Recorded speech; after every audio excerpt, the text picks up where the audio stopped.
Podcasting from a little cabin on a hill, this is the Stacy Westfall Podcast.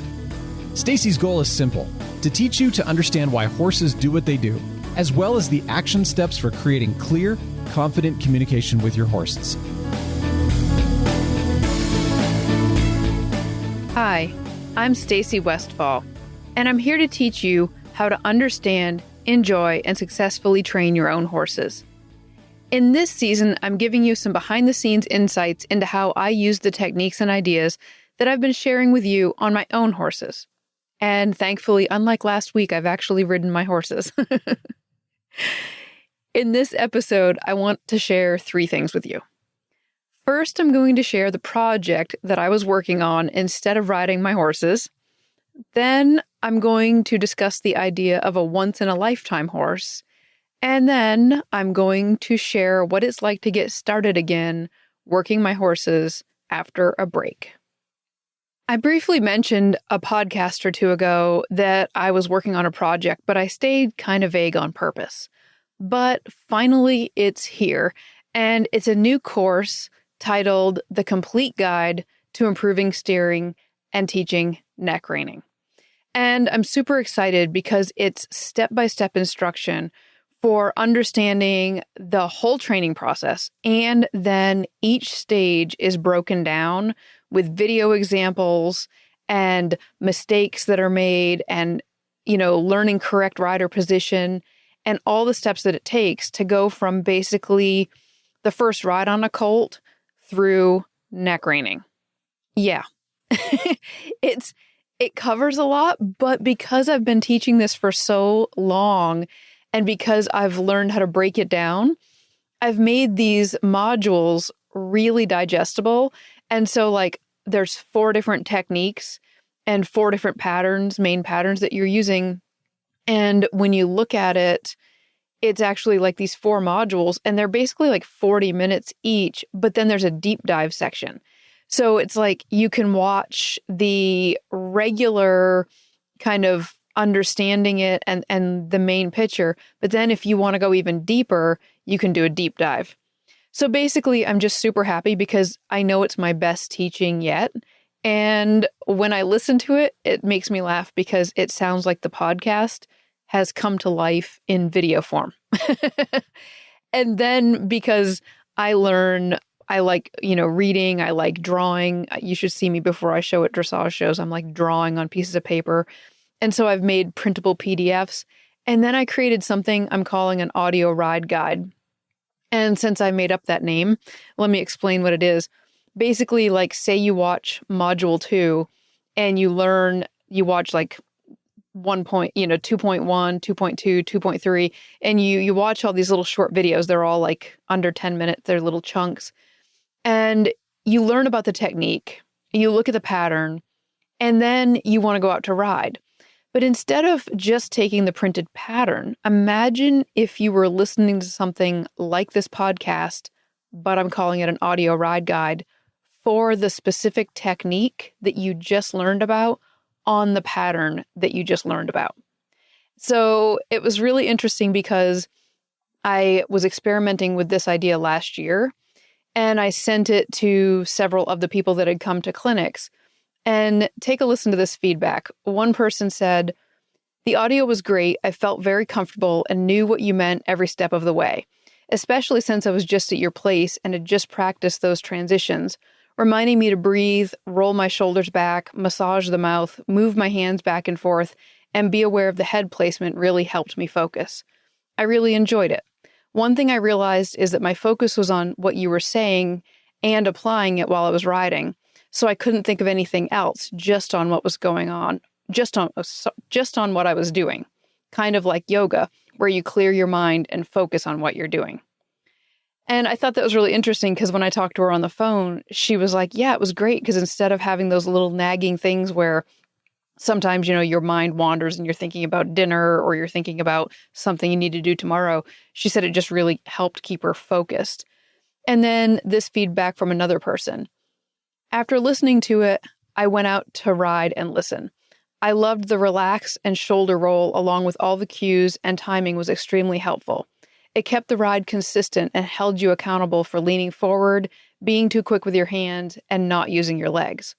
I would also do a before and after video or journal it. It would be really neat to see the transformation from week to week. This is brilliant because it builds confidence, consistency, and muscle memory. Love, love, love it.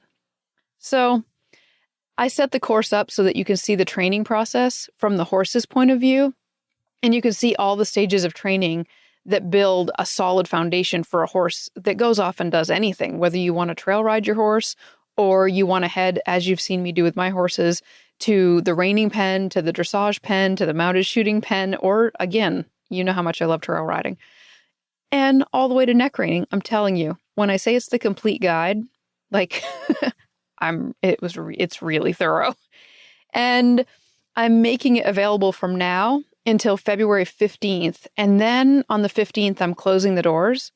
So anyone who becomes a student in this first launch period is going to be considered a founding member. And if you're a founding member, then you not only get a discount, but what I'm super excited about is that I'm making founding member t-shirts. And the t-shirt's specially designed just for this course. So say that I see you at an expo down the road and you're wearing this t-shirt, it's going to be very clear that you were one of the founding members, because that's the only way these are going to be available. Anyway, enough about why I haven't been riding my horses. If you want any more info, you can head on over to stacywestfall.com to learn more about the course. Switching gears, I wanted to discuss for just a minute something that I saw in the news, which is also known as my Facebook feed, and that was that one of our Olympic riders, Laura Graves, had retired her horse that she calls Diddy. And what caught my eye was that over and over again, the articles kept referencing this being a once-in-a-lifetime horse. And for some reason, and you've heard my conversations with Ginny Talego and how I kind of will latch onto a word and really ponder it. And for some reason, it really just kind of struck me like once-in-a-lifetime horse. And it made me wonder if that's a helpful thought or not. And the way that it made me think was that I've also had horses referenced as once-in-a-lifetime horse. But so far, I've had 3 different horses that were referenced once in a lifetime. And so it made me wonder if when somebody thinks that they had a once-in-a-lifetime horse, does that make it harder to think about having a second once-in-a-lifetime horse? Or if I look at it from a different angle, a question I've been asked a lot over the years is, which horse was your favorite? And a lot of younger kids, when I'm at expos, will ask me that question. And I ended up figuring out that the best way for me to answer it was to say that each one was like a best friend.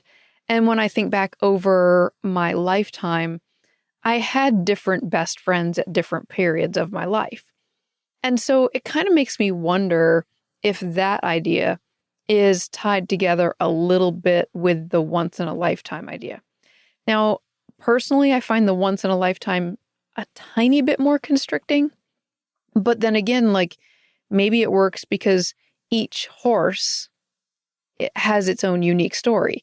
So the path that I traveled with Roxy, which happened to be a time period in my life, was also very unique to her and I. So in a way, it could be a once-in-a-lifetime horse.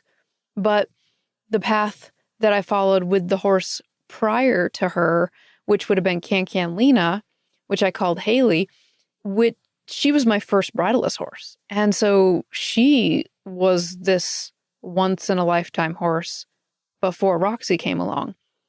And then Popcorn has been in my life, and, we won the Road to the Horse together, and we've done a whole bunch of other amazing things.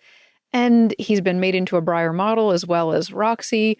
Another once-in-a-lifetime horse. So I think there's some kind of a dance there between the idea of the best friend versus necessarily the favorite, and the once-in-a-lifetime versus that one time in my life kind of a horse. I don't know. think about it. Let me know what you think, because I just found it interesting. But, I'm a little obsessed with playing around with words. Maybe one of the reasons that the idea of a once-in-a-lifetime horse is also in my mind is because of the 3 horses that I'm riding right now. When I go out to the barn and I ride Willow, who I've been riding the longest, she's also the oldest, she's 9 now, and I ride Gabby, who I started as a 2-year-old, and I'm the only person that's ever ridden her, and she's 5 now.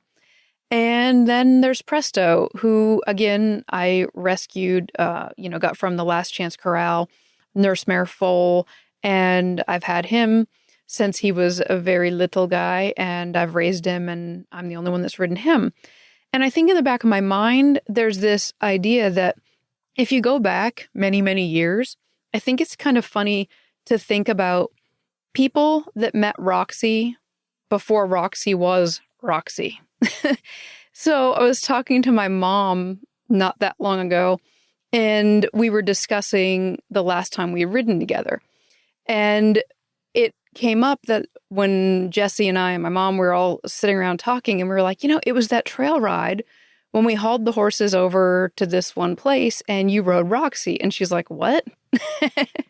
And I'm like, yeah, you rode Roxy on the trail ride. And she's like, I rode Roxy? And it's funny because, before a horse is super famous, they're a horse in the barn. And if you really know them, like I knew her from, the time she was born all the way up through. So I knew her personally. But someone coming in, so my mom lives in Maine and I'm in Ohio, so she wasn't in the barn every day and didn't know all the horses personally. And on that day, she would have remembered it was Roxy. But looking back a decade, it's not quite as memorable because Roxy wasn't Roxy at that point. So I've got this idea in the back of my mind. When I'm working with my horses, I'm very aware that before Can Lena was the famous Can Lena, she was still a horse in my barn. And before Roxy was famous Roxy, she was a horse in the barn. And Popcorn, before he even had a name, was, just a horse running around in a herd. And then he becomes Popcorn and he becomes a Breyer model.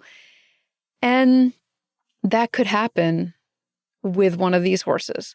And so that's what's really cool, is because when I'm out there working them, this is real in my mind, because it could be real in anybody's mind who was working for it, because there was once a day I was Stacy Westfall. And when I first won that very first bridleless, which would have been the 2003 one that I won out at the Reining Futurity, it was really funny because the next morning, and by the way, I wore like a duster and I had a red bandana over my face, and the name Stacy can be a man's name or a woman's name.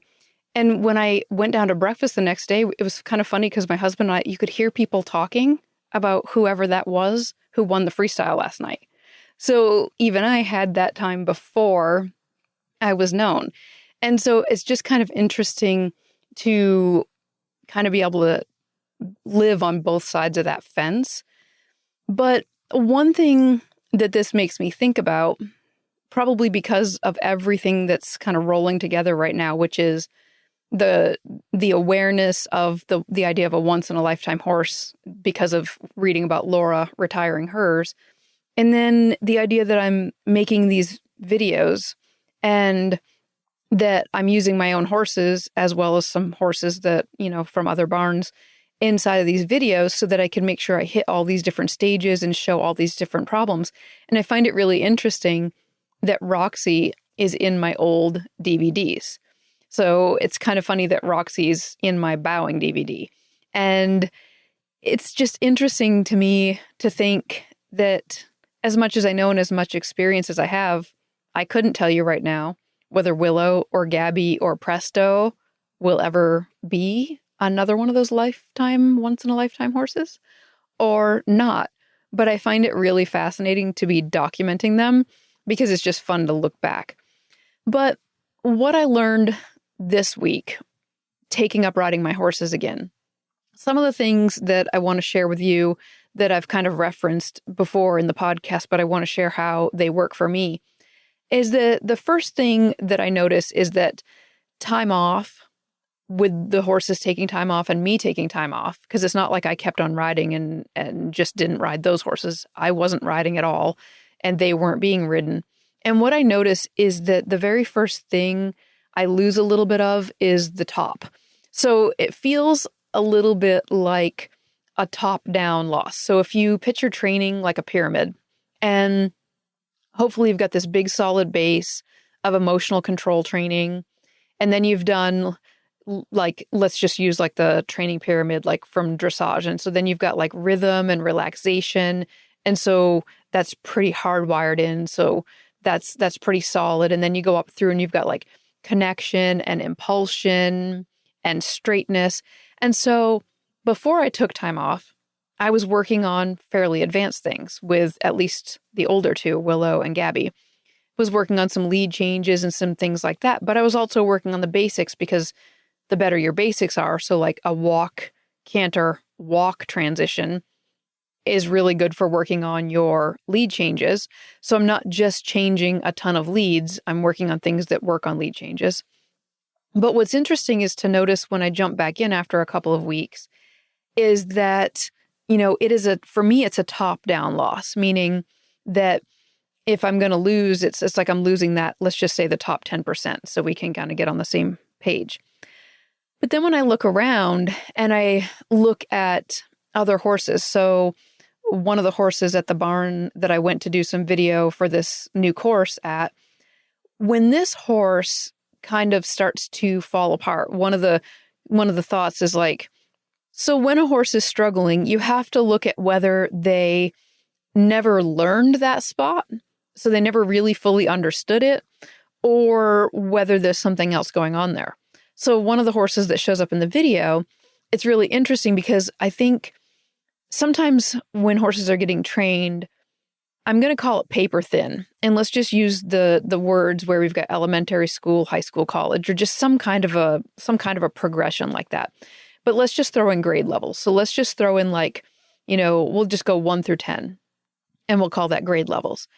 Well, what happens sometimes is that when horses are getting trained, I think that maybe 1, 2, and 3 get done, and then 4 is done, but kind of, I'm going to call it paper thin. So is it done? Yes. Is it done? No. And so it's kind of paper thin, but then, they go ahead and build, and they build 5, and maybe that looks okay, and then they build 6. But at some point on the way up through those layers, what starts to happen is those little weak spots, they make a shaky foundation. And so one of these demo horses was doing a great job of demoing the shaky foundation. But that's also what I experience when I lose that little bit on my horses. But what's interesting is when I go and I lose like the top 10%, with my horses, it feels very top down. So it's got this, like, I'm very far away from the safety line falling apart. But when I have horses show up to the clinics, there'll be times that it's like the horse almost looks like it knows how to neck rein, but then it almost looks like it might rear. Well, those are two extremes, because a horse that's rearing to me is showing signs that it is in elementary school. But then you'll look at it and you'll be like, yeah, but it kind of neck reined around there for, a couple of laps and it looked okay. And it's like, yeah, but something in there is paper thin. And that's where sometimes I'll use the expression, that horse has holes in it. And in my mind, there's just this visual of this pyramid. Yeah, it's in my mind and not in my mouth. So there's this visual of this pyramid, and then it's like it's got holes all through it, like Swiss cheese. And so it's like, yeah, the horse is neck reining, but the horse has all these other foundational holes, and that's what you're seeing that's producing the rear. But what I've realized is that because of two things with my training, first of all, obviously I have a lot of experience at this point, which is amazing. I love that all these hours have been put in, because it is really enjoyable to know the whole system. And then on top of that, when I do this starting and stopping with my horses, and during that 2-week period, I think it was a tiny bit longer than 2 weeks. I didn't look at the calendar before I sat down to record. But what happened in there were these random days that I would pull out one of the horses and use them for a video. So it's like, here's Presto with 50 something rides on him. And Then he's standing in the stall, not in the stall because I'm turning him out and he's doing whatever, but he's not being ridden trained. Like he's playing with the other horses and getting turned out and all that stuff. But essentially he's not being ridden. And then I'm pulling him out and I'm like, okay, let's demo such and such. It's a great way to find your holes. And so he's my greenest. And so you could see the wobbles there, which make for great video. And then the same thing with like Willow and Gabby. So it's kind of convenient that they weren't at the top of their game, although some of the video footage is from different time periods. So it's kind of nice that you could see some of the wobbles so that you can see like a horse that wobbles at the elementary level looks different than a wobble at high school level, which looks different than a wobble at college level. But I think the main takeaway with my horses this week is that in going back and pulling them out, think about this. I'm recording stuff so I can show you the stages of training. And I'm showing you the stages of training in the order that I would have started a colt. But now I'm showing you that same exercise on Willow, who's in college. And the super cool thing I'm very aware of is that my horses have benefited from me demonstrating all of those stages on them. Because it's so easy to take a horse like Willow and never go back to the elementary stage, never go back to the early high school, never go back. And I think overall, that is a huge problem because the horses can't practice it if you don't give them a chance because you're their coach and their instructor. I haven't caught mine in the pasture yet practicing some of this stuff. So if you have, please grab the video camera because we'll all get really, a lot of enjoyment out of watching your horse doing 10 meter, 20 meter circles, shoulder in, all that stuff. I know they do random lead changes. I'm talking about the specific stuff. But anyway, the horses don't practice if you're not the one sitting there coaching them. And I know that my horses have benefited from me pulling them out during a clinic or pulling them out for an expo and saying, this is stage 1, this is stage 2, this is stage 3, and explaining that. And then I find the little wobbles.